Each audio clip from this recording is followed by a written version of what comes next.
Welcome to Draw Process. I'm Ike. This is where I draw pages of my comic books and process about the techniques I'm using and my development as an artist. Today's page 59 of my comic, First Sun and Sword, Episode 2. Bear with me, I have a bit of a cold today, but I really couldn't put off doing this recording. I'd already waited several days. So, where are we at in the story? We have the standoff. Feyre and Currach. You see it's a little bit like a western, almost like a over-the-hip shot. And a real strong triangle, a strong angle to this. So he's in the foreground and she's very small down that railing, down the deck. And you'll see that I am deciding, should there be a word balloon or not? What pose, what face is next? I don't know. Remember, these are my roughs. And so what I came up with was she's looking ahead, she turns back and looks behind her at Sword and Sun, and then turns back to face Currach, giving 3 panels here to show her hesitation, her mind going. Remember, we can't see the characters' minds. You got to demonstrate it. So a bit like animation to show several shots, but that's what I went for here in these 3 panels. She's going to charge at Currach. This is the first thing I thought of. Kind of just a direct assault, pole vaulting style almost. And then I decided to turn the camera and do a little bit more of a reverse shot from that earlier shot. So she's moving towards him. Now, the reason I did that is so for her to be this size and do a totally sideways shot of the two of them, you wouldn't even be in the shot. There's too much distance between them. I've compressed the distance by moving the camera, moving the perspective over here. It also creates an angle where from her word balloon and her down to the left to Currach is taking you down and to the left to the next panel where we need to go next. So definitely more than ever, I'm very intentional with the flow, the direction of things. This one can be a dead-on side shot, basically, because they're in close proximity, and I can do a pretty large figures here, capture the whole scene.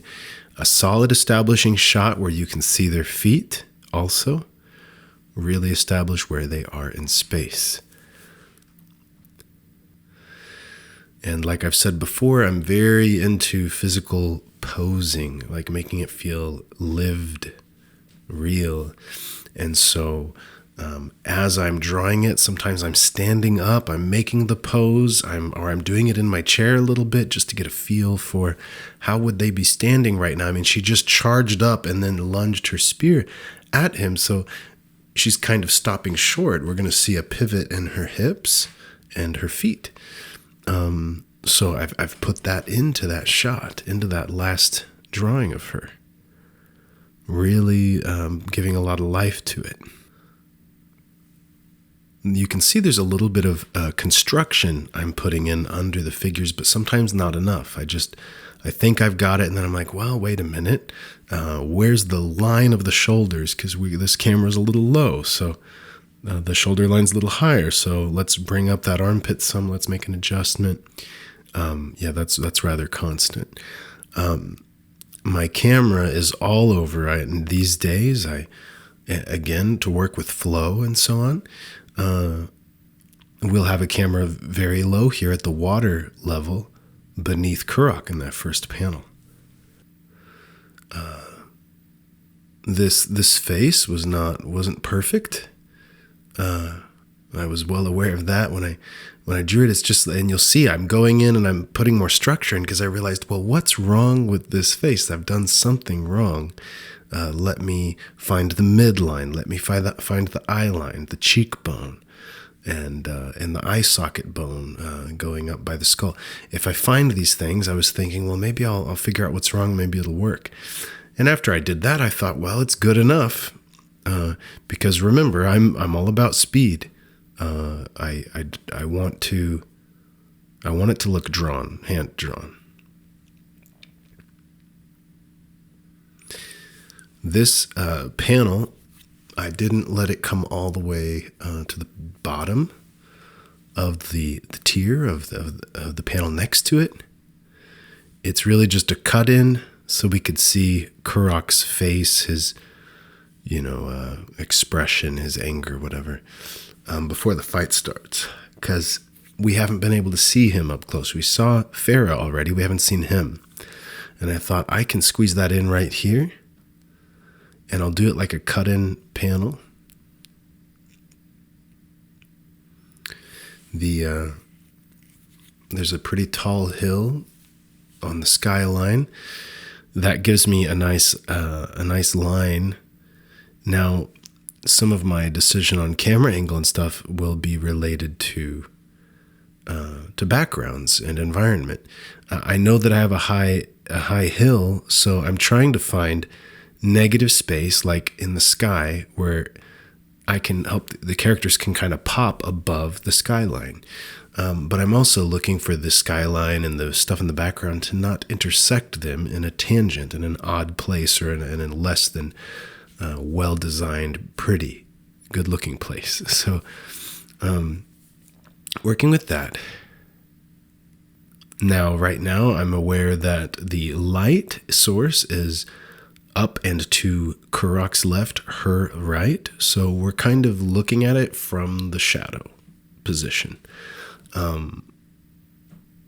Now, I use some realism in my shadows, but not perfectly so, because I want you to see some lighting on these figures. So I'm going to treat it more like the light is slightly in front of Kurok instead of literally behind him. But I'm going to kind of blend it. So the way that I put light on with the color or with the inking shadow is not totally realistic.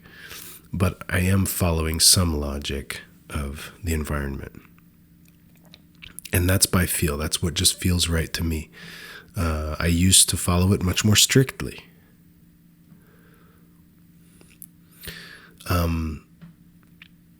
Yeah, his face, his head shape, I continue to slightly struggle with. It's always a little bit like, is it a Komodo dragon look or is it a velociraptor look? And I'm trying to ride that line between the two. Same with his body, because his body is not a standard kind of a human figure. It's unique, and I've got to try to maintain that. So his long torso, his long forearms, but shorter upper arms. I'm trying to just remember how he feels, but it's not perfectly consistent. Also, scale is an issue. If he was the same size as, it's just because his size is so different, so much larger than the other people, it becomes more difficult to capture that, to show a realistic proportion and like a comparison. You'll see that I adjusted the skyline there until I found where it looks good. I can toy with that. And I'm using the sky and feathering of inking feathering that I'll do that will look like clouds to some degree. That's the idea, is it's atmosphere. I'm using those lines almost like energy lines to kind of flow with the art.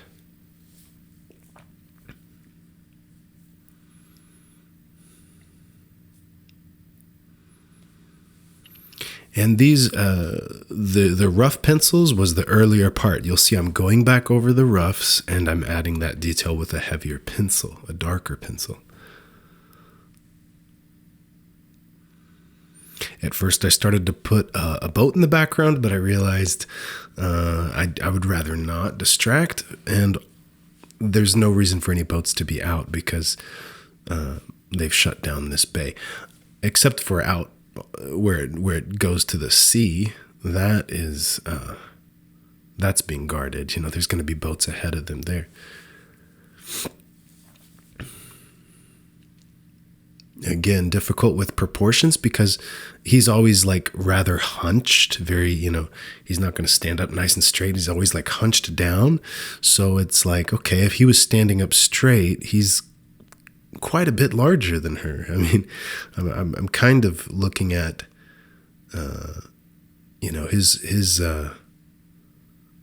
his forearm and hand almost make a head and torso.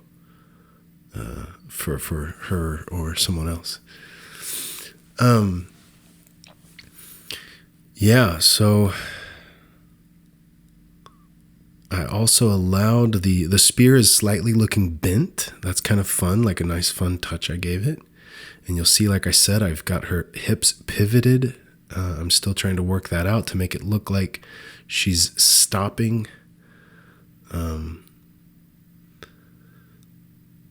So this is fun. As I choreographed, let's say, let's call it that, this fight, I'm well aware that Croc is supposed to be super tough, well beyond any man. Somehow the lizard men are powerful enough to rule over all the kingdoms of men. So they should be rather formidable and imposing. But here she is standing toe-to-toe with him for a second, as you'll see on the next page. She doesn't last very long. So trying to play with that, like, how can they even fight toe-to-toe? Good thing there's 3 of them so that they can pitch in to help each other, because it's going to go south quickly. But I definitely don't want Farah and Sword to seem too effective at fighting this powerful lizard man, because if they are, then why would the world need Sun? In terms of someone that's powerful enough to fight the lizard emperor, who we would assume is more powerful than Kurok. But maybe on par in some way. We don't know yet. You haven't seen. Now, of course, Sun will provide a political thing, like he's going to motivate people to believe or to organize. So that's something but the idea is that he is more powerful and capable of fighting, whereas people wouldn't have a chance. So this is an 08 micron pin for the panel borders.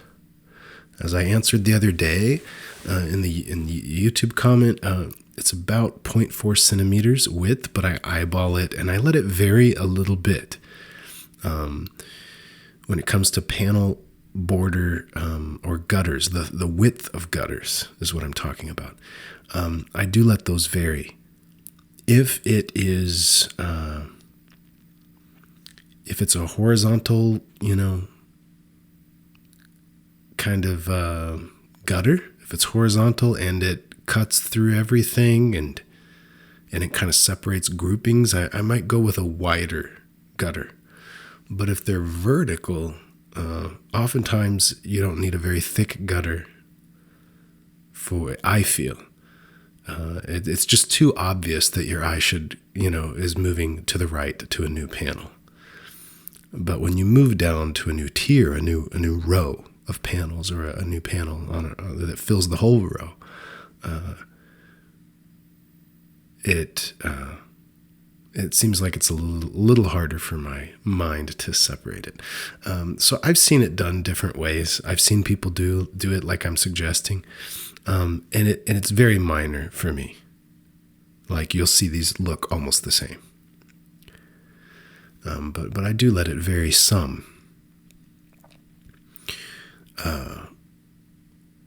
Okay, and now we're coming in with the inking, and you'll see these days, because the pencils are not too refined, I tend to find to construct and outline the form and then add the shadows in hatching. So there is a certain system to that. It's one that I never used to use, which is to, find the outline first and then come in and fill it in with any shading you want to do. But it's more like that these days. But I'm not simply outlining things and then shading it in. I am partly constructing. You'll notice that, I found the head first and then I found the eyes. I'm not simply moving from top left to bottom right of the panel. I'm moving around and finding, like the pieces of this fabric and how they're layered. So the pencils are so loose that I still have to ink in a constructive fashion. And I like it that way. It feels like I'm not wasting my time redrawing something that's already finished. But with pen now, like I like it to feel like constructing, like drawing. Definitely feels good to do it that way. So I'm a little bit sick, like I said, just really tired. A strange little cold. It's not serious, but sometimes I'm tired, like right now. I think I could say something today about discipline and like, I guess the path you go down. When I first started drawing comics, like freaking 10 or 11 years ago, I did a lot of Google searching, a lot of figuring it out, how you even, what paper to buy, how you draw, how you color, and I was looking at comics, trying to find comics that really spoke to me as a style. Now, I'd read comics before and I enjoyed them, but I never really looked at them, not seriously, to make my own comics. I mean, I always wanted to make comics, but I never seriously looked at them and thought, okay, like, which of these ways of drawing comics appeals to me when I actually have to do it? Like there were art styles that appealed to me and that maybe I would want to emulate when I was younger, but not to actually sit and draw 100 pages in that style. And so when I was looking for, okay, well, what speaks to me, what feels like of that quality, and Mike Mignola, his work stood out to me the most. I thought, like, because I had some film background, I felt pretty confident at finding my shots and stuff. And so if I was just real careful with how I set those up, I could use really heavy blacks and not have to draw too much, because my drawing skills weren't great, especially then. I was pretty rusty and never got that great at it as I've gotten better now after 10 years of doing it. So I found techniques and styles and things to do that would allow me to start working and producing my work, my books. And I stuck with them. My curiosity, my exploration of different things kind of slowed down. I definitely slowed down. I was going to say, stopped or was stifled, but definitely slowed down on my curiosity of trying new things. That I still got better. I got better at drawing. I completed stories. I got better. And I don't know if I should have done it differently. Now, I can't be sure if I should have done it differently. There might have been a faster way to explore more things more quickly, but somehow I had to choose my path and stick to it and have the discipline to stick to it. And I did that. And then I also have to somehow have the wisdom to know when I need to change my path, which I did when I started using the nib, the dip pen in this issue. And it has led to a whole lot of development. My figures and my drawing is better too, because I'm going for more constructive, more anatomy. So, I mean, I'm not, yeah, there's lots of reasons that, but the real key was switching to the nib, which some people would never do. They wouldn't have done it in the middle of a book, like I did. But all the development I've made and what I believe is better quality. I think it'll be more enjoyable to read, more expressive, and there's more conveyed in it, in the art. And and had I not done that, then it could have been another year of me not making that development. But somehow I chose it, and now maybe I'm doing the right thing. Maybe I'm right to rarely change, because like I said, I stuck with my influences and my way of doing for quite a while, and maybe that was the right call. Maybe for me, it's maybe 80-20, at least maybe 20% new things and 80% discipline on whatever I've chosen. Kind of makes sense when you think about it. I mean, you want your art to be 80% consistent, 80% accurate, and it can have 20%, style and oddities or something. You can't go too far with that. But yeah, I'm not sure, why. I know that I try to pay attention, try to stay self-aware and aware of how it looks, but how I feel about it. Like, does this feel authentic? How am I sitting? How am I moving my hand on the page? How are these? The whole process, any piece of it, any of it feel stifled? Does it feel mechanical and slowed down and not creative? If my, for example, my quick gesture and drawings of the figures might have a lot of energy, but then once I finish them, maybe they lose some of that energy. Okay, then why did that happen? I really like that energy from the early drawing. How do I do that? And that's one of the reasons I've started doing my thumbnails on the full-size board instead of on different paper, is because when I first work it out, I tend to get a nice shape, a nice angle, a nice gesture, and I just want to build on top of that. But that's paying a lot of attention to its effect on me and what's happening. And so yeah, I know I need to pay attention, and that'll help me know when to change or add something new. I changed the way I color now is different than I have ever done before, and it's still very, very simple. That's about efficiency.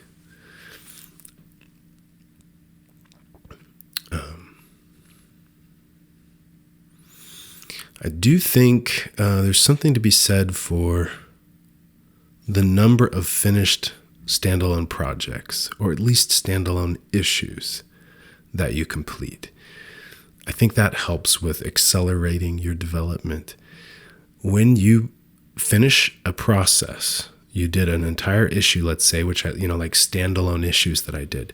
When you complete that full process and you see it in print and you hold it in your hand and you've got the finished story, you have a level of reflection on how that story is landing for you, how that art's landing, everything that you're not going to have otherwise. So you get to that step, and then it helps you reset, think again, and come at it again in a different way.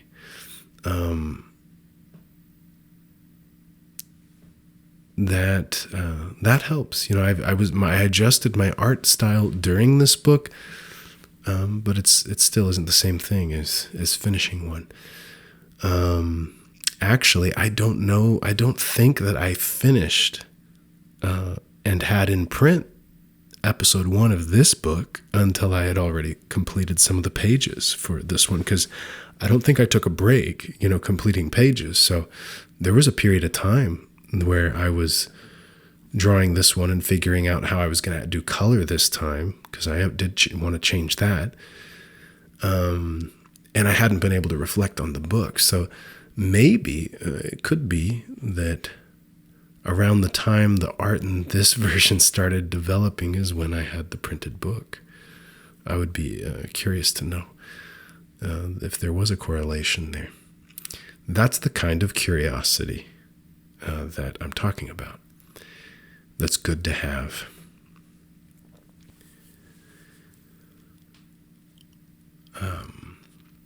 Something that seems related. Maybe this helps me change my style or know when to change it.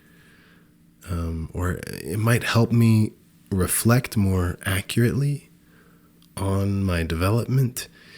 But it's that more than ever, I don't care what other people think. I'm not trying to get published. I'm not trying to match the quality or style of any publisher or standard. I'm not worried what people think about my art or how it looks. More than ever, I don't care. I'm just doing what I want to do. But that level of freedom really helps. It really helps me go down the path I'm going down, reflect accurately and see how am I feeling about it? How does this affect me? What's happening? What's next on this journey? I can see that a lot more accurately. And and it's led to loosening up a lot, pretty messy style stuff here. Because, the way I'm putting in these waves, in a sense, with just the lines, who cares? Let's get the story out there. Let's communicate sharply, concisely. And that means honestly. So I'm on this path of honesty. I see the, errors or mistakes at times. I'm doing a lot of anatomy drawing without looking at reference and double checking. I do want to do more studies and do more life drawing more regularly to kind of help me with that. But when it comes to drawing the page, I want to draw freely. I'm learning to let myself convey anatomy freely, even if it's incorrect, instead of worrying if it's correct or not, so I don't do it. I don't put anything there.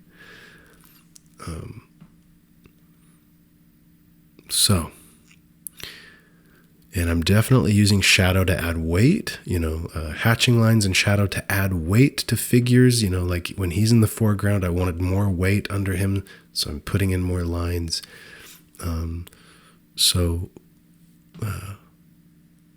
It's nice that I can add that in bit by bit versus before when I used heavy blacks, just solid black areas. That would have to be planned ahead of time. I couldn't just slowly add more. So that's been nice. And there is the finished page with the colors and the lettering, digital letters, physically drawn sound effects, the huff, huff, huff, and the word balloons are hand drawn. And that's it. And I should say the white background behind the figures that kind of on the last panel at the bottom, I've really been enjoying doing that. Anytime I can just use a white background and let some things pop off of it, it's always nice. And that was very easy to do because the alternative would have been make that the sky, which is almost nothing anyways. But that white helps a lot more. If you could imagine that being the sky color going up, possibly all the way to the top of the page, it wouldn't separate well from these other panels that already have that color in them. So even for that reason, it made sense to go with white there. that's it, page 59, and my thoughts, my journey so far. I'll see you next week.